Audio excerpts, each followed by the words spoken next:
Shalom. Actually, Shabbat Shalom, my friends. And we are back for another reading of the word from the scriptures. And hopefully all of you are following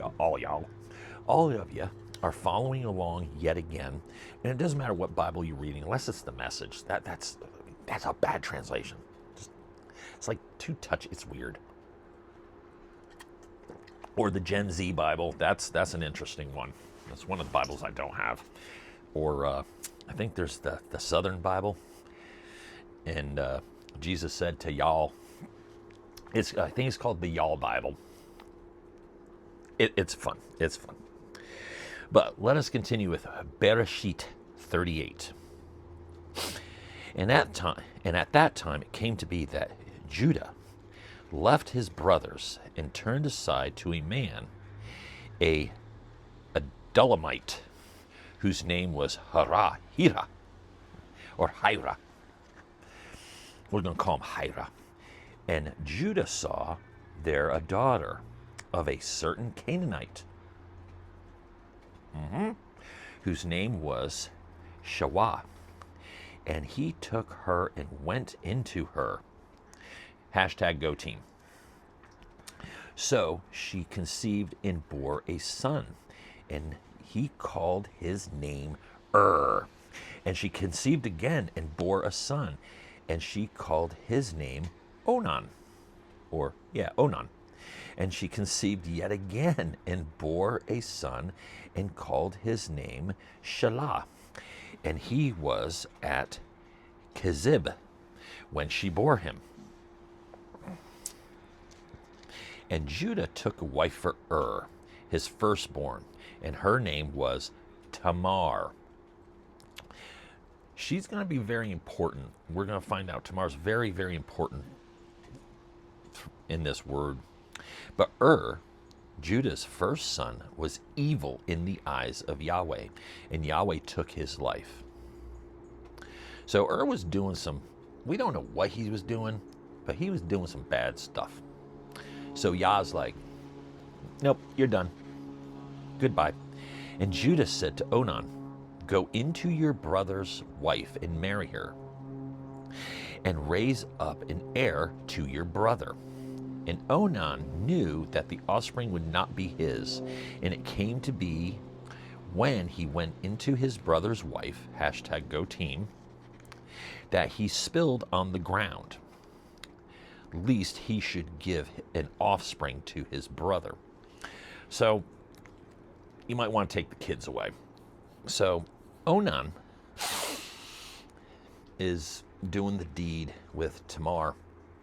Now, it is also written that Tamar was very beautiful and had a very, very nice figure. Yet again, she was a hottie. Now, kind of written that Onan really didn't want to get her pregnant because, going to ruin her figure. So he had a pull-out game. So instead of impregnating her, he would pull out, spill his seed on the ground, preventing the first commandment of be fruitful and multiply. And if we remember, if we go all the way back to the beginning of Genesis, we remember what Yahweh told Adam and Eve, be fruitful and multiply. That's essentially the first commandment ever given, be fruitful and multiply. So, yeah, interesting. And so let us go back to 38:9. And Onan knew that the offspring would not be his, and it came to be when he went into his brother's wife that he spilled on the ground, lest he should give an offspring to his brother. But what he did displeased Yahweh, so he took his life too. Yeah, stop doing that. And Judah said to Tamar, his daughter-in-law, remain a widow in your father's house until my son Shelah is grown. For he said, lest he also die as his brothers did. And Tamar went and dwelt in her father's house. And after a long time, the daughter of Shawah, Judah's wife, died. And Judah was comforted and went up to his sheep shearers in Timnah. And he and his friends Hira the Adullamite, and it was reported to Tamar, saying, "See, your father-in-law is going up to Timnah to shear his sheep." Wink, wink. And she took off her widow's garments and covered herself with a veil and wrapped herself and sat at the entrance to Inama, Enaami, oh, good Lord, Hebrew words. Nama. We're going to call it Enama. At the entrance of Enama, which was on the way to Timnah. For she saw that Shelah was grown, and she was not given him as a wife. So Judah, not doing good things. Elder brother Judah, not doing good things yet again. And Judah saw her and reckoned her for a whore, for she had covered her face. So basically, let's take this. So Tamar took off her widow's garments, put a veil, dressed up, basically is sitting outside of essentially a whorehouse. She's hanging out there. Here comes Judah. He sees her, doesn't recognize her, thinks she's a whore. And he turned aside to her by the way. 38:16. And he turned aside to her by the way. And he said, "Please let me come in you." Whoops. And he said, "Please let me come into you." The phrasing. For essentially, that's what he's going to do. And he did not know that she was his daughter-in-law. And she says, "What do you give me to come into me?" We got to barter. What you going to give me? A little silver, some sheep, some mirth. What, put the money down, let's talk. And he said, "Let me send you a young goat from the flock." She's going to get a goat. I shall give you a goat. Yeah. So we have Hebrew men. Hey there. I give you goat, you give me boom boom. Yeah. We're going to find out Hebrew men and the women and goat trading becomes a real bad problem. He says, "I will," and 38:17, and he said, "Let me send you a young goat from the flock." And she said, "Do you give me a pledge until you send it?" So he said, "What pledge should I give you?" And she said, "Your seal and your cord and your staff that is in your hand." So she's taken his ring, staff, and robe. Okay, taking some good stuff. Not a cord, not his robe. She's not going to send him away naked. She's just taking his belt. And he gave them to her and went into her, and she conceived by him. Okay, so daughter-in-law got impregnated by daddy-in-law. Yep. And she arose and went away and removed her veil and put on the garments of her widowhood.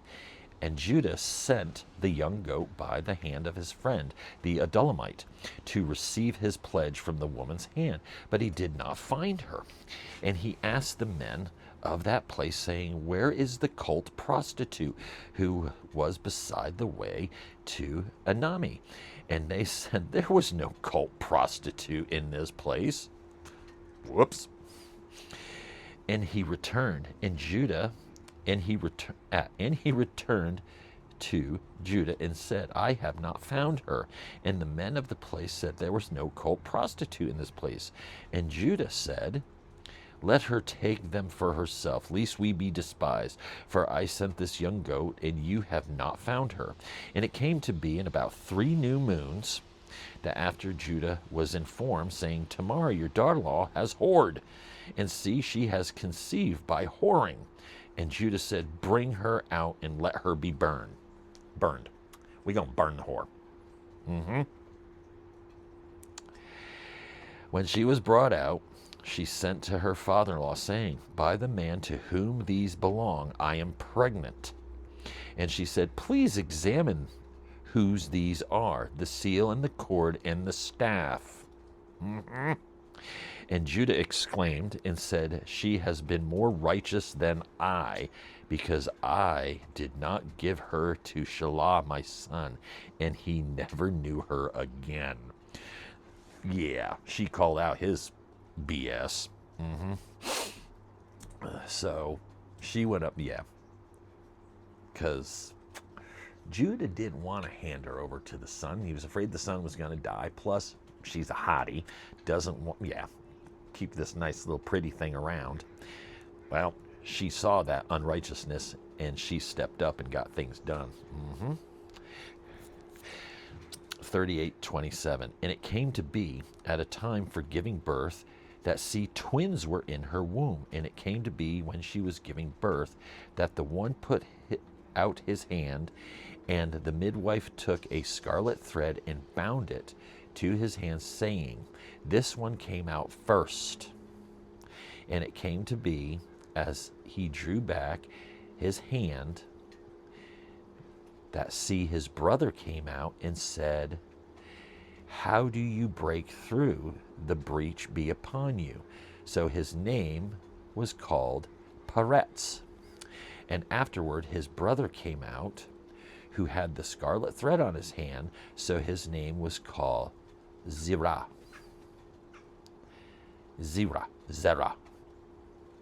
And we're going to stop there, because this is going to start getting really deep with Yusuf, or with Joseph. So we already know from last week that Yusuf was sold into basically slavery to the captain's guard of Pharaoh. And now this week we found out elder brother Judah doing some unrighteous stuff. And this is going to be a very long story now of elder brother Judah. Though they are a part of the family, we find out they're really not a good witness. They're not. They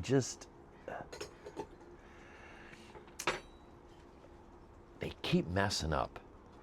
So, but once again, thank you so much. Let's get some coffee. Thank you again for joining me this week.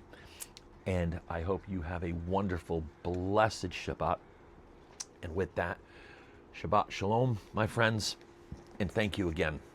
And yes, please have a blessed week. Shalom, shalom. I'm out.